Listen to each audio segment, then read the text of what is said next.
Hello, I'm Stephanie Reganin, Executive Director of Innovation Partnerships at the Donald Danforth Plant Science Center in St. Louis, Missouri.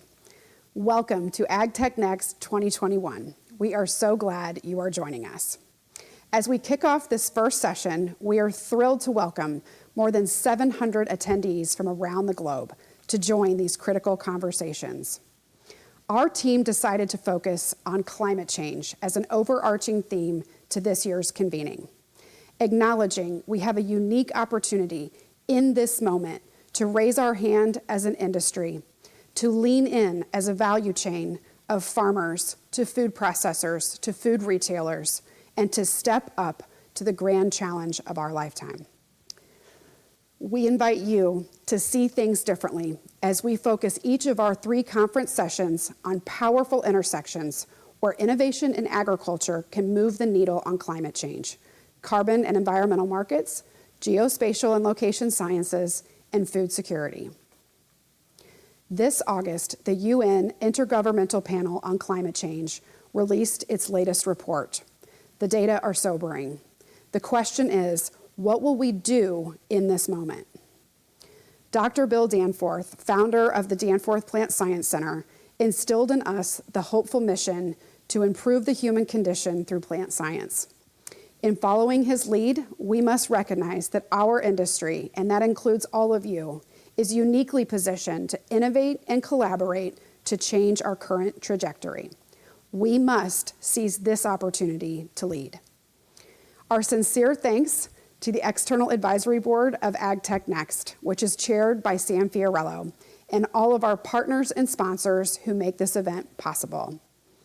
We want to take a moment to recognize the presenting sponsors of AgTech NEXT: Aon, Bayer Crop Science, Brian Cave, Leighton Paisner, Thompson Coburn, and Wells Fargo, as well as the session sponsors of this kickoff event, Valent Biosciences and Bank of America. We are humbled by your support of this year's hybrid conference. Now, let's get straight to the program. I am honored to introduce our moderator, Natalie DiNicola, Chief of Staff of Benson Hill, one of the shining stars of our 39 North ecosystem. Natalie?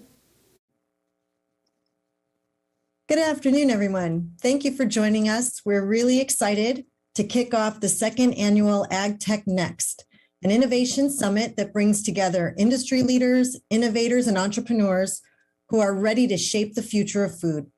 We are thrilled that more than 800 people have registered to participate, a record number. I'm really excited about the panelists we have for you today. I'd like to welcome Greg Heckman, CEO of Bunge. Greg has decades of experience in the food and ag industry with ConAgra Foods and now as CEO of Bunge, one of the largest agribusiness companies involved in grain trading and food processing, headquartered here in St. Louis. Jennifer Morris, CEO of the Nature Conservancy.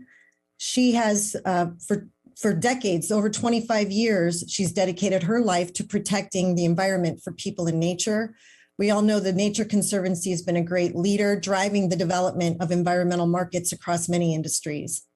And with us is Dr. Jacobs Young, Administrator of the Agricultural Research Service of USDA.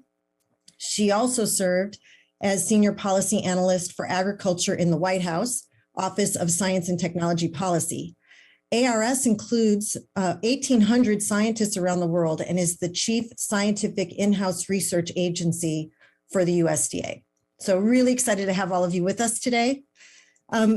So let's dive into our topic, carbon and environmental markets. As Stephanie mentioned, with the publication of the recent IPCC report in August, positioning climate change as a climate emergency, it's more critical than ever that we identify solutions to reduce human-made greenhouse gas emissions. And the food and agricultural industry can play a really essential role in doing so. Over a quarter of global greenhouse gas emissions are attributed to agriculture, forestry, and land use change. However, agriculture is unique in that it holds the potential to sequester vast amounts of carbon, potentially generating positive environmental outcomes such as improving soil health.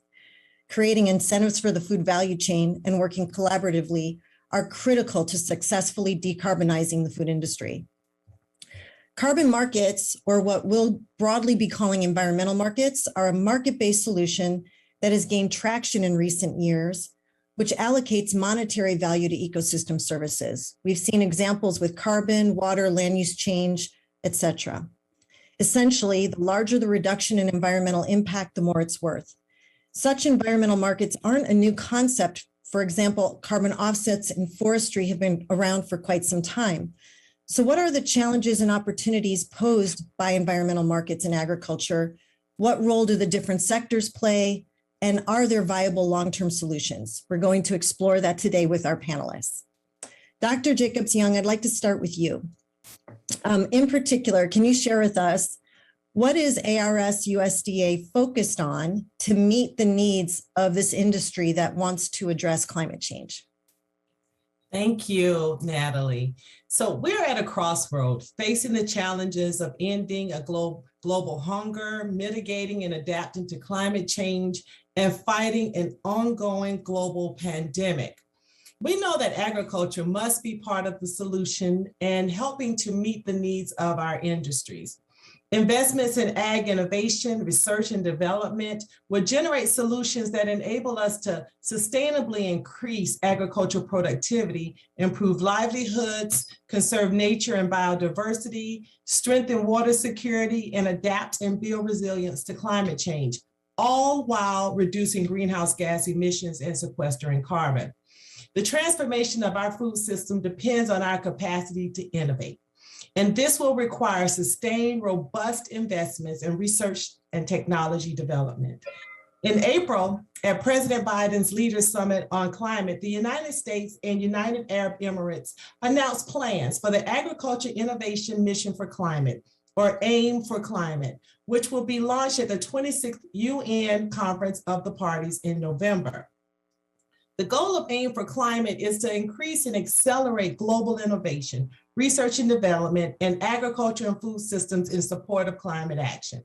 To achieve this goal, AIM for Climate participants will catalyze greater investments in or other support for ag R&D and innovation to help raise global ambition and underpin more rapid and transformative climate action in all countries, including by enabling science-based and data-driven decisions and policymaking.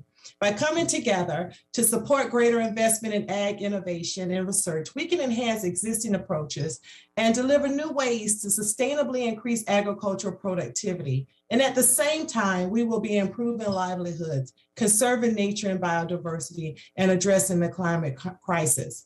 Diversity, gender equity, and inclusion are critical to the success of AIM for Climate. And so the participation of all participants and stakeholders is necessary for success, including Indigenous people and farming communities. Each adds value, and that is why the initiative draws on all knowledge, experiences, and cultures and embraces inclusive excellence. Our hope is that together, AIM for Climate partners will mobilize new investments in climate-smart ag, innovation and R&D, and create incentives and mechanisms for maximizing impact for positive outcomes and the changing climate.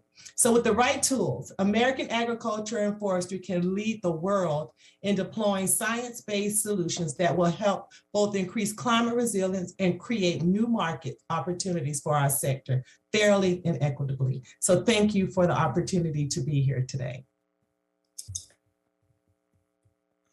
Oh, thank you very much for that. We all know that global engagement is so critical. Okay, Greg, let's turn to you. You have a unique perspective on the topic of climate change, given your role in the value chain and really understanding how it affects both farmers and end users, food, feed, and fuel company customers. As you think about the road ahead in food and agriculture production, what are some of the biggest trends you're seeing? And how are you connecting what's happening in your supply chain and positioning it to your customers? Thanks. Great to be here today, and appreciate the opportunity. I would also add I have the added lens of other than over 3 decades here in the food, feed, and fuel industries as growing up in a town of 1,200 people in central Illinois, a farming community, and I've still got some family and friends in production agriculture. So it's great to look at the entire value chain, and I'm most proud to represent our 25,000 Bunge employees around the globe today, as they do a great job of helping us as the leading global oilseed crusher. So with that, there's a number of positive trends that we're very excited about, but kind of the overall landscape, we are seeing a focus on sustainable agriculture and really an adoption around sustainable agriculture like we haven't seen. And it's really focused about the ESG considerations across the supply chain. And there's never been more focus. The last 12 to 18 months, we've just seen a huge change. And even though if some of us use different terminology to describe it, the one thing that we're hearing from the consumers is they're demanding more sustainable products and the processes that lead to lower carbon emissions. And that ultimately the consumer leads, and it's a good thing as we think about climate considerations and the road ahead. We are seeing an incredible amount of opportunity, and I'll just name 3 areas here today, but the plant-based protein area, definitely a big shift. That is a trend that is in place, and that is going to be structural demand that continues to grow and be created. And it's driven by consumer preferences. It's also some of the population shifts and the growth. It's going to require more plant-based protein options. And so as we continue to feed that growing demand, it's important we keep sustainability and the reduction of carbon emissions front and center to meet that demand. Second, we continue to see growth in our specialty fats and oils business, our plant lipids business, and that goes into a number of these plant protein products that have been growing over the years, and we've really seen a pickup. And of course, those are some of the key roles we play, is to give the mouthfeel and the taste and the bite that people love when they eat these healthy and sustainable plant-based products. And then outside of food, we are seeing incredible demand for sustainable, lower carbon energy sources. And of course, that's leading to the continued adoption of renewable fuels in a number of markets around the globe, and a lot here in North America, and that we've seen a big shift again in the last 12 to 18 months. And so the production of these renewable fuels, it relies on the processing of soy, corn, and other oils, and creating the need for these commodities for both the ag and the energy sectors. And it continues to reinforce the need for these commodities to be produced in a climate-friendly way. So real opportunity for the value chain to work together. Great, thank you for that. And yes, you're right. In particular, the plant-based protein movement, it's pretty remarkable, the kind of growth we're seeing. So let's move now to you, Jennifer.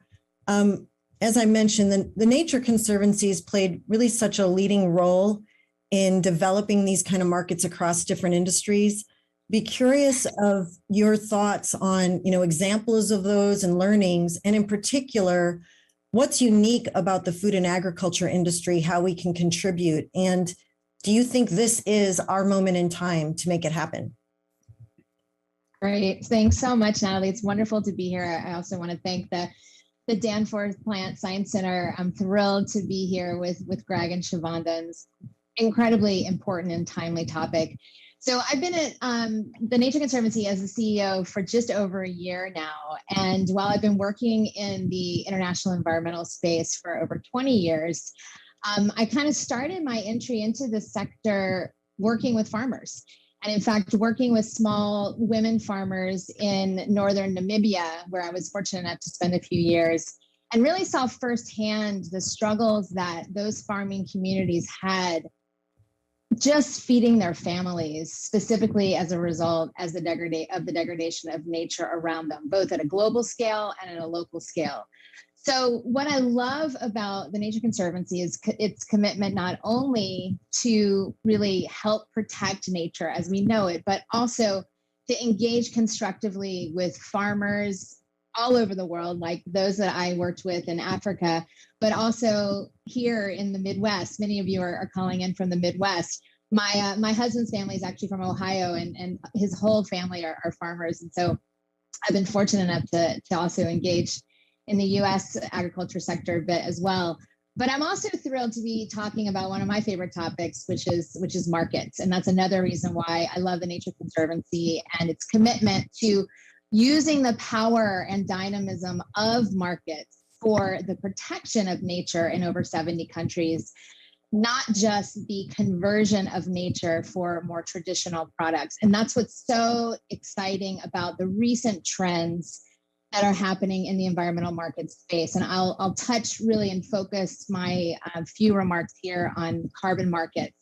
And I just wanted to also recognize Greg's comment related to consumer demand. And we're seeing that every single day, whatever company we're working with, whether it's Bunge or Syngenta, many companies in the food and ag space, of course, are being told by their consumers, we recognize that our health as a human population is connected to the health of nature. So we need to make sure that everything we eat and everything we buy is really dedicated to that intertwined perspective of healthy people and healthy nature. So markets are a critical way to do that. And I want to just share with you one thing that I'm particularly excited about, which is the whole space of forest carbon markets, especially on small forest farms. And I'll mention the ag space as well, but just to give you an example of what could happen potentially, although it's quite complicated in the soil agricultural carbon perspective. And that's really an example of what we're learning as we work with family forest owners. So it's fascinating to know that actually 1 in 4 rural Americans actually own forest land.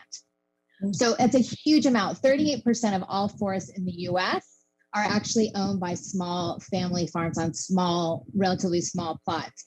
So that's more than the federal government, more than corporations own. So that means there's a tremendous opportunity to help those farmers who own this forest land, often they're farmers and forest owners, to actually achieve greater diversified revenue from, again, the protection of those forests. Historically, farmers, forest owners have only been paid for the conversion of those forests. And now I think the world is waking up to the critical role that ecosystem services like access to watersheds and pollinators and biodiversity, how critical those are for actual food production. And so now we're seeing markets that are willing to pay those forest owners to protect those lands. So we're working throughout many places in the United States as well as abroad on really creating the incentive mechanisms for these farmers. There's a lot you need to, for these forest owners, there's a lot you need to do in terms of the science around how do you determine how this forest is protected. So you have to make sure that you're using rigorous monitoring and evaluation techniques to ensure that this contribution is actually additional to the carbon budget of the planet. So it's more than just a land use management strategy. It really has to be a climate change strategy. So the Nature Conservancy and many of our partners like the Family Forest Carbon Program and the American Forest Foundation are deeply committed to ensuring that we have the right science and methodologies to create credits from standing forest. And we're seeing, as I mentioned before, a huge opportunity. Our goal is to have 20% of all family forest owners in the United States enrolled in this program by 2030. So that's a heavy lift, but we're confident with consumer demand and the forest owners' demand, quite frankly, to see revenue coming from carbon. This is something they've been producing for a very long time and never being paid for it, for that to actually be a resource for these farms to diversify their revenue on both forest land and on farmland. So let's talk about the farmland. You asked me specifically, Natalie, about how the agricultural sector is unique and are we well positioned in the ag space. So I would say that we're learning a lot from how to do the work in forests. On farm, it's a little more complicated. And that's specifically because these carbon markets require permanence. So the annual changing of crops, if you're on an annual cycle, so that disturbs the carbon on forest land.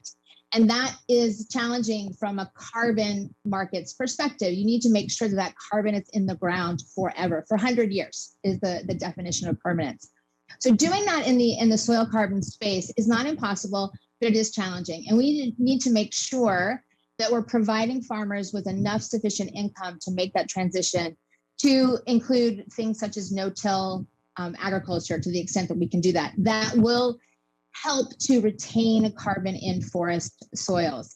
However, it is difficult and it is something that farmers will take many, many years to do. We need to have policy instruments in place and financing instruments in place to ensure that farmers such as those that we're working with actually with Bunge in Brazil have the necessary financing mechanisms to take the time needed to transition to no-till and to reduce the destruction of existing forests. So those are some of the examples of things that we're learning about the agricultural space. I absolutely think the time is now for us to use the science, our collaborations with NGOs and companies to help develop these solutions that can scale as fast as we're scaling in the forest sector. Thanks. Thank you. That's great. Super helpful to hear all of that. You remind us, though, this all is really based on starting with the farmer.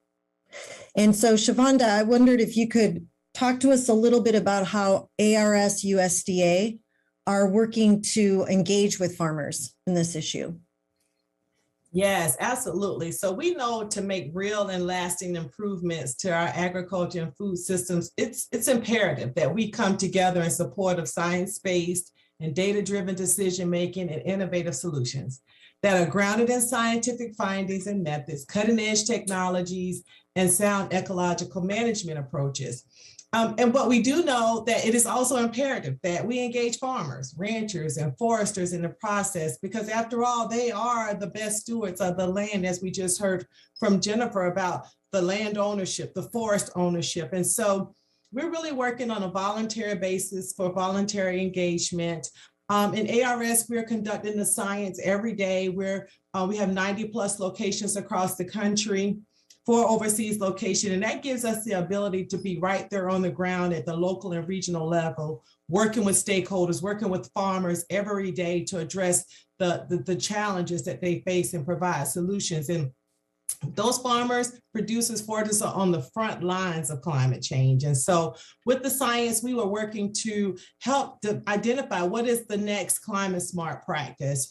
How do we increase adoption of the current climate smart practices and technologies? We're working every day to bring together all of our scientific data.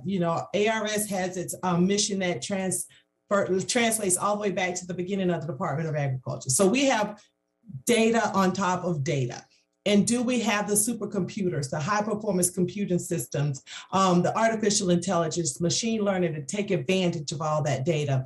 And for a farmer or producer, what we want them to be able to have is a decision tool that they can have in the palm of their hands to make data-driven, scientific-driven decisions. And so we're working every day to produce those decision tools, not just for today, but also predictive tools to have an idea about how much grass are they going to have available for grazing? How much water can I expect to have in the coming days? Can we use symptoms of the quality of a leaf on a tree to be able to use a satellite to tell us, predict if a drought is on the way? So we're working to really bring together the best of the best to use the science at our fingertips to develop those tools in the hands of our farmers and producers.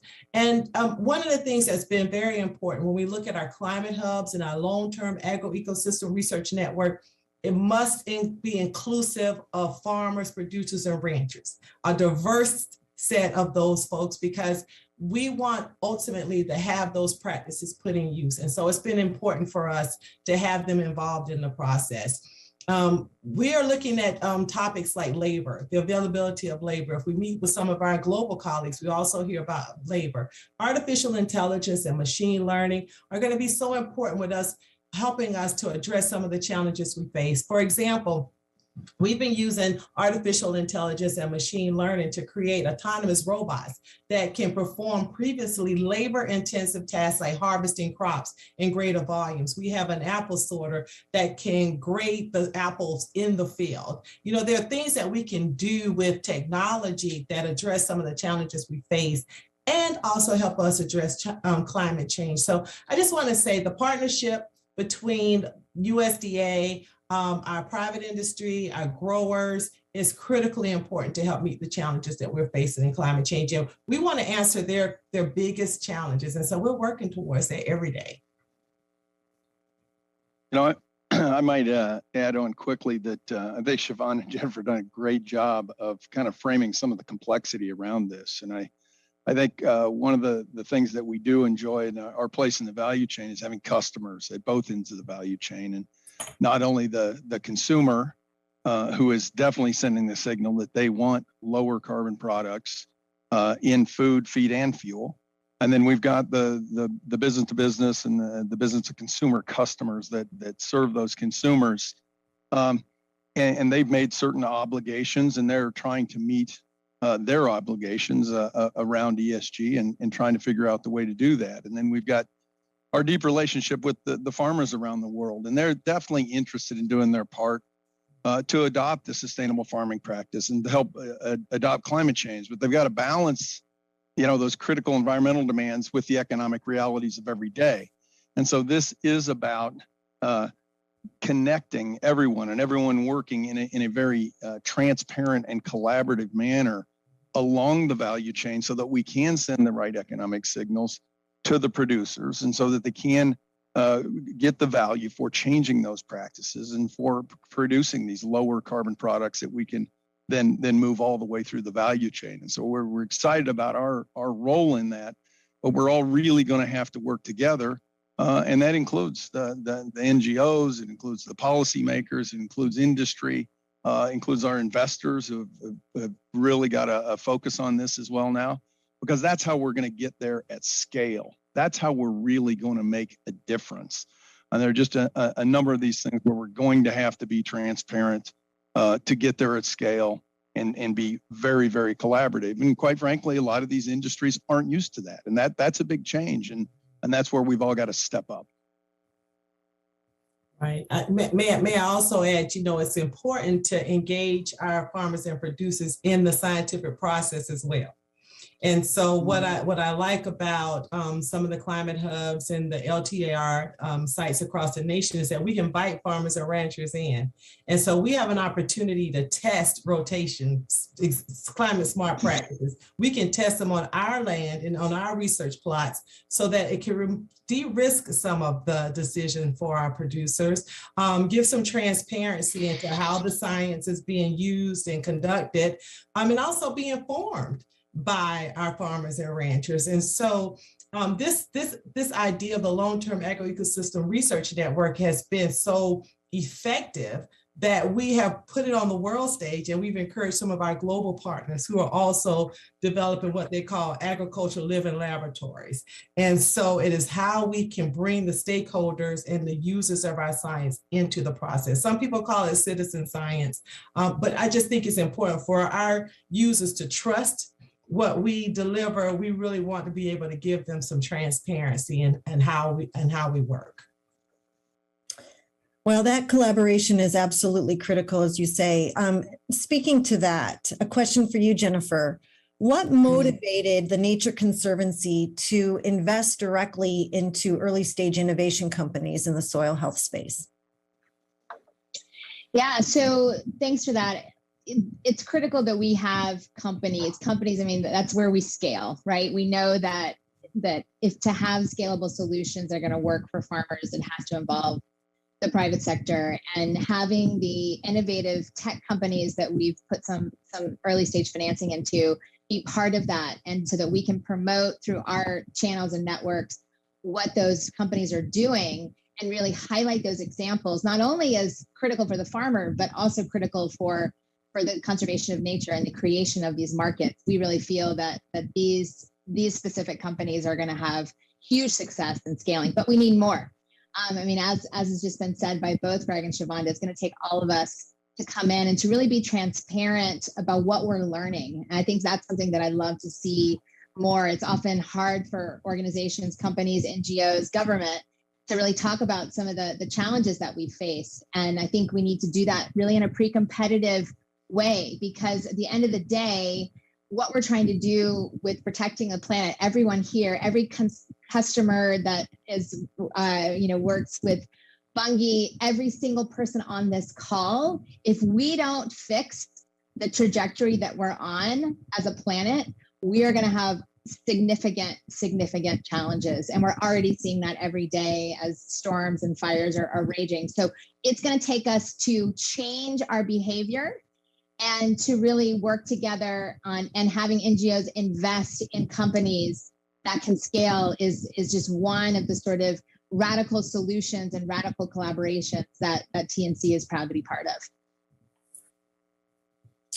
So here's a question. I'm taking some questions that are coming in from the audience as well.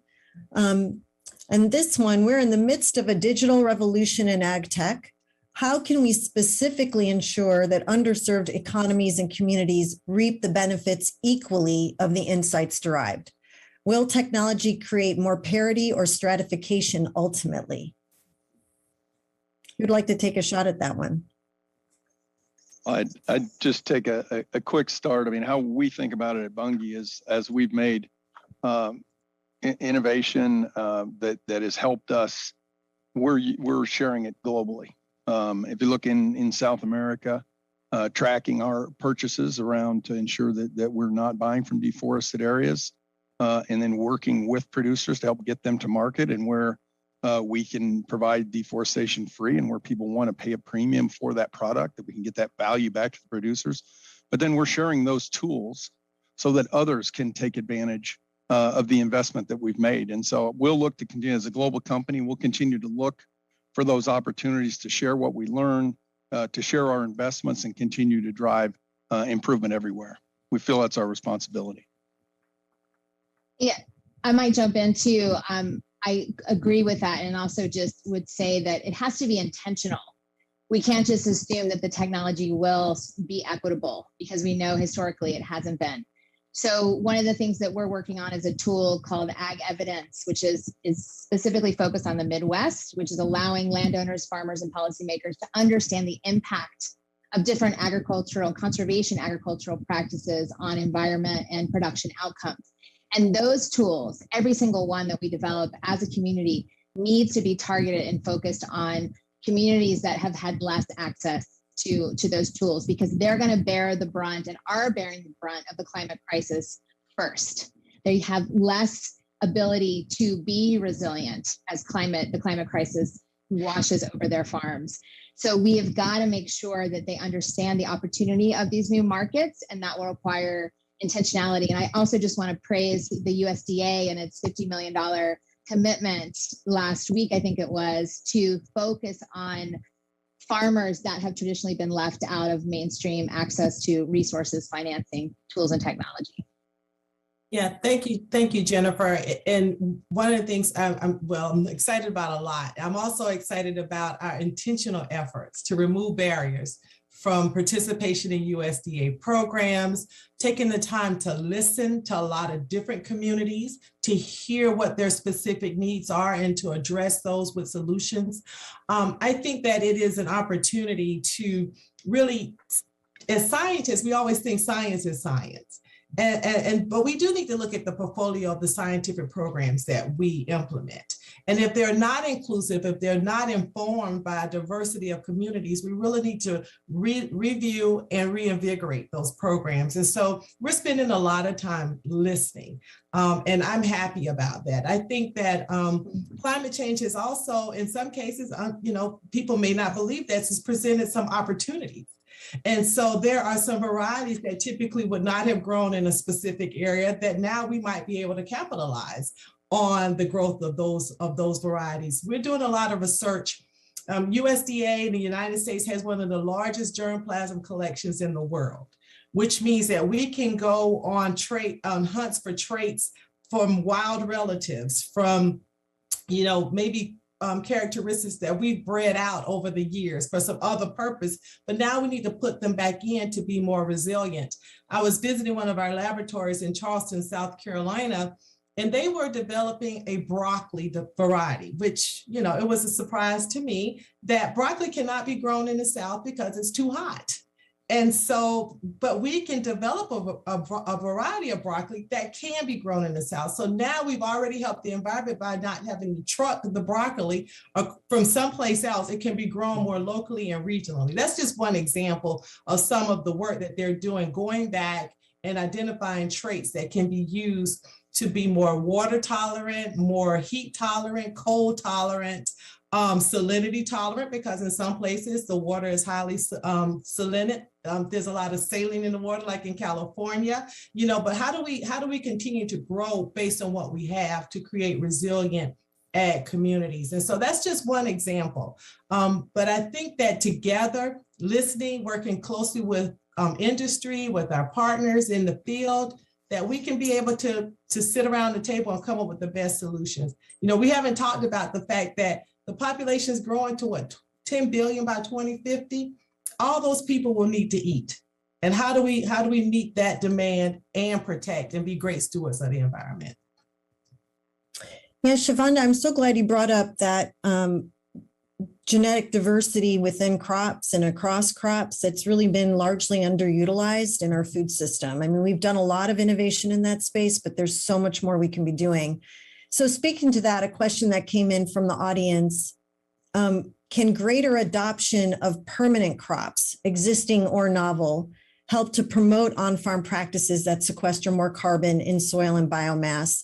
And how might these systems be included in the current landscape of carbon markets? Is that something you guys have looked at, Jennifer? We have, and we look a lot at integrated farming systems. So how do you develop agroforestry systems that can have tree cover, which of course sequesters carbon, and then where you can still grow crops, whether they're coffee or other types of, particularly in the tropics, this works well, commodities that can have an income and a revenue stream as well. So you have a diversified, again, to create that resilience amongst cash-strapped and challenged farming communities. It's critical that, of course, you have a diversification of revenue streams. And again, having the ability to integrate those crops from an agroforestry perspective is one excellent way that we're seeing where farmers are able to get money from the crops themselves, being sold for food or for flavors or other things, and from the protection of tree cover through an agroforestry system. So that's working very, very well, particularly in the tropics. Yep. I might just add on quickly. Shavonda makes a great point.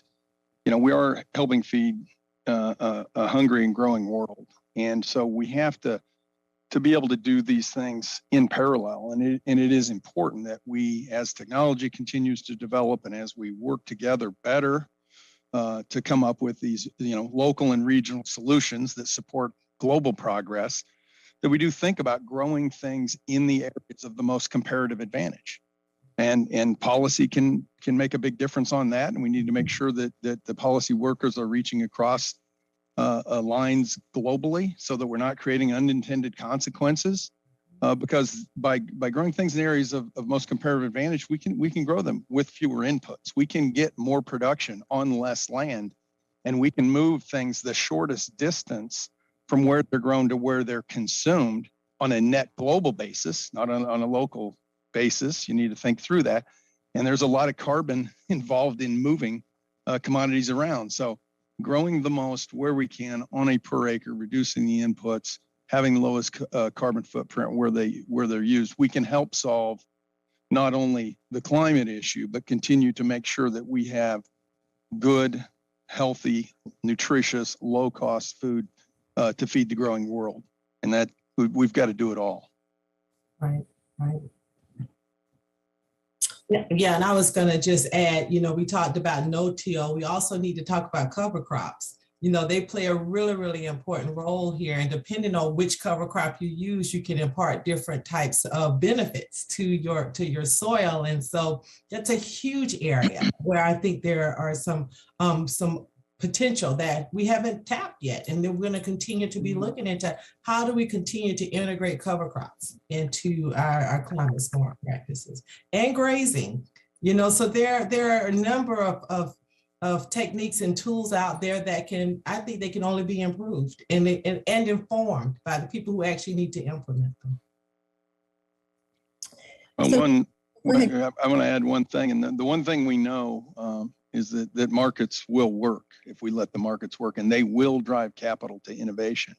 And I think cover crops is one of your great examples. And as we see a demand growing for renewable fuels to replace carbon-based fuels, that will drive innovation, that will drive capital to innovation to create these cover crops that can end up being another crop for the farmer for additional production and also, balancing feeding food, feed, and fuel, and serving all these markets. And the one thing farmers globally have shown, if you let the markets work, they will find the production to meet the needs.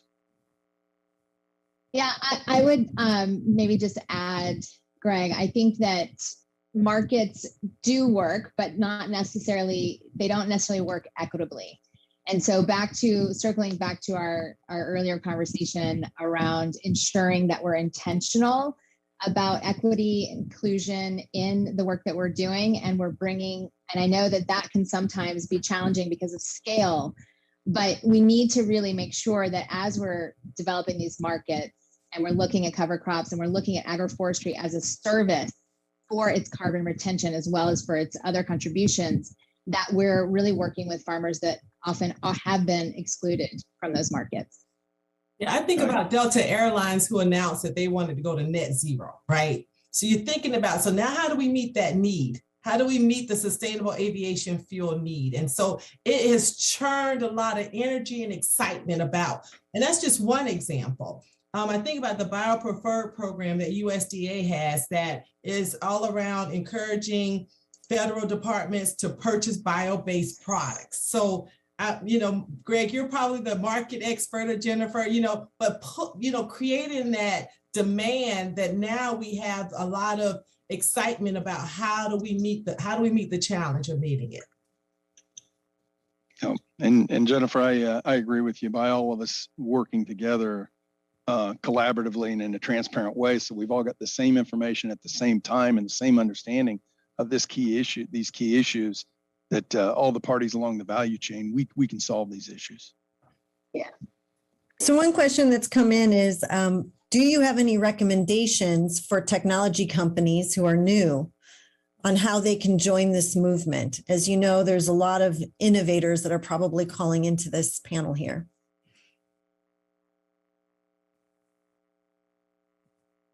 Well, I'll take the first cut. You're hearing that there's a lot of change happening, and there's a lot of unmet needs, and there is a lot of new demand. So if you get out there and listen to where that is and get your resources pointed to helping solve some of these problems, because these are big markets, and there's a lot of opportunity. And I'll take a crack at it, since I work for one of those newer tech companies. One of the things I think that we as a community can do is, one, many of us are really developed as very purpose-driven companies, kind of building this thinking into how we run our business from the very beginning.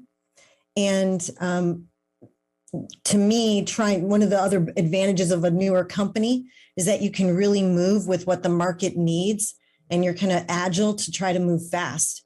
And we know that there's a lot of movement happening in this place right now, in this space.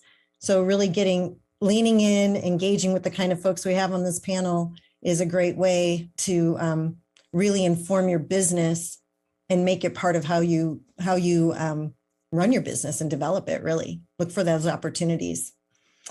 So there's another.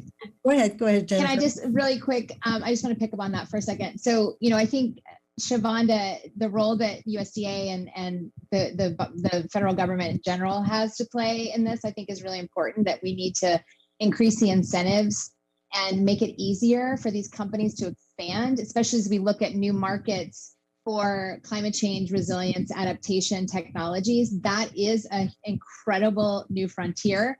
So lowering the barriers to entry, creating the right incentives for these companies is going to be critical. And I'd love to see more in public and private investment in these spaces so these companies can really thrive. It's absolutely going to be critical to our future. And there's so much opportunity, but we need more companies to scale faster. Yeah, well, and public-private partnerships have been so important. In ARS, we're busy conducting the science, but we're not small companies. We're not private industry, right? And so we have to partner with private industry to push the science out, push the solutions out. And so, in fact, it's so important. I have an entire Office of Technology Transfer, patent folks and patent attorneys and CRADA experts who who really help facilitate those partnerships, because we do the discovery, we don't actually commercialize the products. And so that public-private partnership is so important. I know we had the Foundation for Food and Ag Research that was created in the Farm Bill to facilitate those public-private partnerships. And so no one of us can do it alone. I think that's the message, is that we all have to work together to be successful. Shavonda, does AIM for Climate consider investing in private companies with potential climate mitigation technology, or do you see that being something that would be considered in the future? AIM for Climate is an overarching framework. It's really a facilitator, a convening of global partners who want to come together and invest in agricultural R&D and innovation. And I imagine, depending on the country, it can look different in each country. And so it's our effort, our opportunity to bring global partners together to invest in ag R&D, because we've seen how impactful research and development have been to the future of agriculture.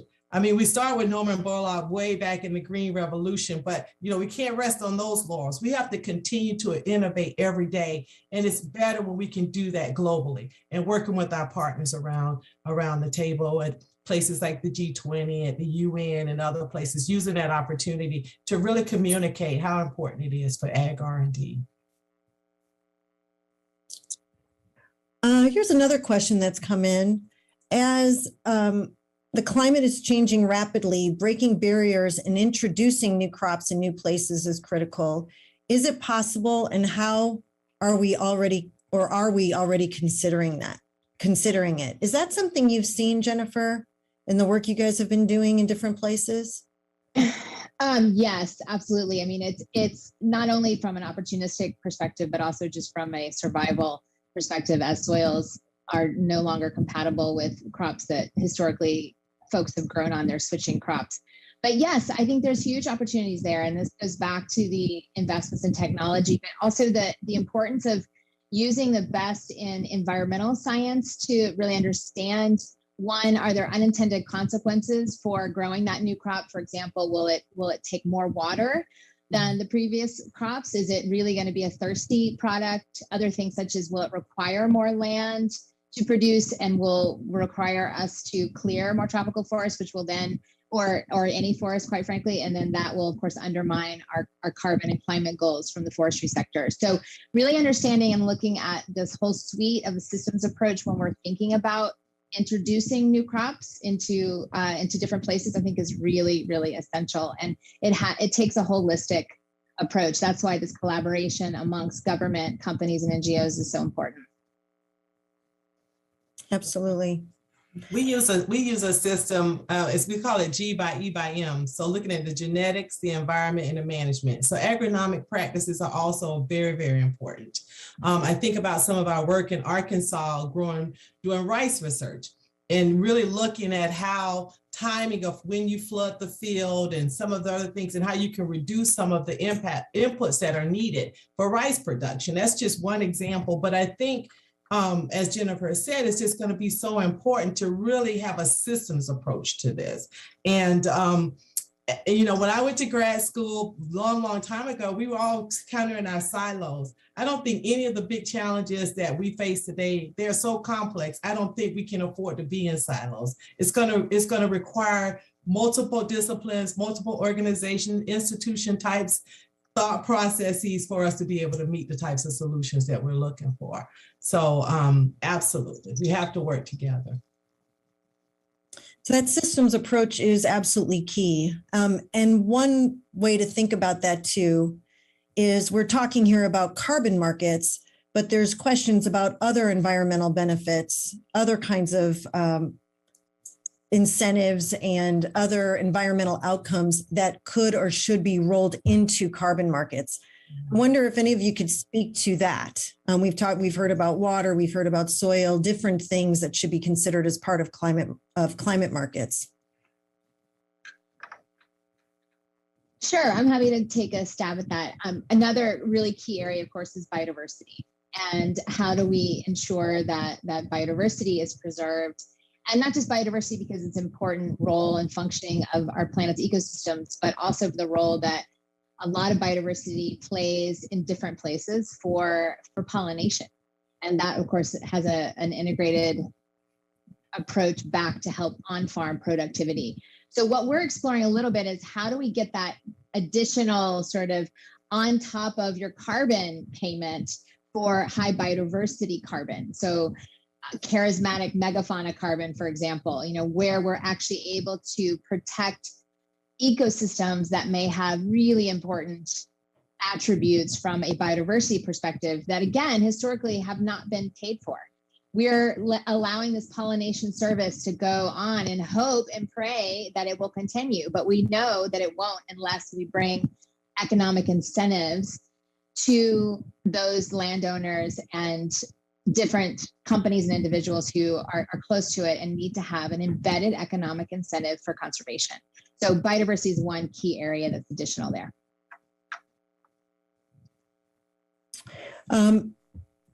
So somebody wrote in, and I think this is an interesting one to maybe build on that.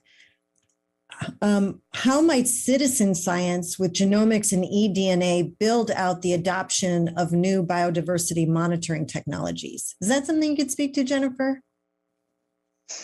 Yeah, citizen science has an incredible role to play. And I think in terms of monitoring, I'm always surprised when I'm traveling in the rural US is how many people have camera traps in their backyards. And if we had a better mechanism to actually grab all that data, we could have an incredible database of wildlife across the US. And people love to share the pictures that they have with each other. And there's amazing technology now that Google and Microsoft and others have developed around artificial intelligence, where you can quickly identify the species so you don't have to manually go through and figure out what it is if it's in an ecosystem that has lots and lots of hits on the camera traps. So citizen science has a really incredible role to play. And I think it's an exciting opportunity to aggregate that data on a map so that you could see live what's happening in folks' farms, backyards, different ecosystems around the US and globally as well. Yeah. I'll just add, in USDA, we have something called March Madness. Well, I do. I think my colleagues do as well. And it's not basketball. It is when all of the stakeholders come to USDA and they talk to us about their scientific priorities, their research priorities. What are the top things that if we did those things, it would help them? And I've heard from a couple of stakeholder groups how important this citizen engagement is, because in one example, one farmer talked about, in fact, in the past, they would just treat, that they would just treat on a regular schedule. And now they have some sort of network with their community. And so until someone has identified or seen a threat, they don't treat until they have a real threat, evidence of a threat. And he talked about how much money it has saved. Of course, it saved the environment, and it also has saved money, for this producer. And so it wasn't the only time I heard about this, but really having everyone engaged in the surveillance of a threat, so that we're not just doing treatment just for the routine part of it, but actually responding. So a risk-based approach to treatment. And so it's just one example that those communities coming together to help one another, I think, has helped all of them. Great. So this one's for you, Greg, because I think you could speak well to sort of how farmers are reacting to this opportunity. Somebody comments that getting carbon checks is a boon for farmers. From what I'm hearing, they are seeing a significant upside on production from regenerative and sequestration practices as well. So can you comment a little bit on what you're hearing from the kind of farmers you're engaging with? Sure. The farmers always looking for ways to improve their economics. If you look at the change over time from the ag inputs to the practices around the land, they've always been one to adapt and change. And so as we're all collecting, back to your data point that both my colleagues are making, we're all collecting an enormous amount of data. And so as we're able to help use that back to the farmer through the value chain, from the customers at the consuming end, back to the farmer to drive the proper behavior around their practices.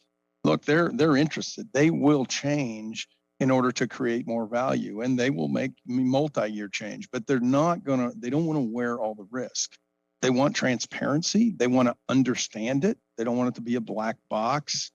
And they don't want you to just say, oh, give me your carbon credit and trust me. We're telling them, look, we think, hang on. You're going to get the most value if it works its way all the way through the value chain and is connected ultimately to a food, a feed, or a fuel product that has lower carbon traits, and that we've been able to manage that data and that information. So, I would say overall they are intrigued, they are interested, they are engaged, but they are expecting transparency, and they want to understand, and it's. They're hearing a lot. It's confusing as well, right? This is developing quickly. They're hearing a lot of different things, from a lot of different people. So it's going to be a learning process, I think, for everyone. Okay, we have one more here. This is an interesting one. Are there labeling designations for food farmed with carbon-friendly processes or where deforested land is not used to raise them?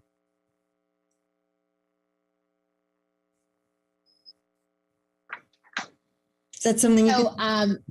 Yeah, I mean, not specifically yet. I think there's some of this is happening more in Europe than in the US yet, as they've been a little bit more, you'll see products that have the amount of carbon that was created or emitted to create the product, and you can compare across. So there's some things that are happening, but in the US, there's lots under development. There's certainly labels like Rainforest Alliance, which have a commitment to no deforestation for certain products that they're labeling. So there are a lot of things happening in this space, but I would say right now we don't have a real holistic labeling framework yet in the US. There's a lot of conversation going on, and you'll have to believe long term that if you look back at some of the changes that have been made in food, sometimes it's been driven around labeling and transparency, but it's been driven around consistency of labeling so that we don't we don't confuse the consumer, as well as the one thing about, the market working and drawing capital in is they need to understand where the incentives are, where the change is, even if the incentives are over there for a period of time to drive that investment, and they're going to go away. If people know they can still plan around that, they can make investments, but these are big investments of time and capital and putting long-lived assets in the ground. So there is a consistency of policy and how we all work together to send the right signals to the market, especially as big a change as we're trying to make globally here. Yeah. Okay. Well, we're going to have to wrap our session here. I have one last question for everyone. I'd like you to share one word that you think best describes the challenge and opportunity before us. Greg, let's start with you. I think it's urgency, but I'm going to take two. I think it's urgency and it's engagement, and we've all got to engage along the value chain, and we have to have an urgency about doing it. And as I said earlier, I think same information at the same time, transparency and collaboration. Yes, that's four. Okay, Shavonda. Well, I'm going to go with optimistic. I really think that this is the time, and this is a window of opportunity to really capitalize on the moment and the momentum. And this is an opportunity for us to raise our global ambition around climate action. And as a scientist and leading an organization of scientists, I'm all in for using all of our innovative spirits and really pushing the envelope on new discoveries to be able to help meet the challenges. So I'm optimistic on our ability to really capitalize on the moment. Oh, it's great to hear that in your leadership position. That's great. That's great to hear. And last word for you, Jennifer. Exciting and possible. Greg took my urgent. It's that too, but absolutely exciting and possible. And we're learning so much in the ecosystem marketplace. And I'm just thrilled that we have so many people on the phone today that have tuned in to learn about how to scale, because that's what it's all about. We've got to scale these solutions now. And I know it's possible. We don't have another choice. So let's do it together. Oh, that's great. Thank you for that optimistic ending. I do think we have a lot of people listening in who want to be part of making a difference here. So thank you all for listening in. And I'd like to thank Dr. Jacobs Young, Jennifer Morris, and Greg Hetman for this discussion, as well as our sponsors, Valent Biosciences and Bank of America, for their support. Thank you for joining us. And after a 10-minute break, please join our Putting It Into Perspective panels today at 2:10 and 3 o'clock. We have two very interesting topics for discussion today. Are farmers buying in, hosted by CoBank and Posanelli, and is climate investing here to stay, hosted by Clayco. No need to log out and back in, just stay right here for the next broadcast. Thank you all.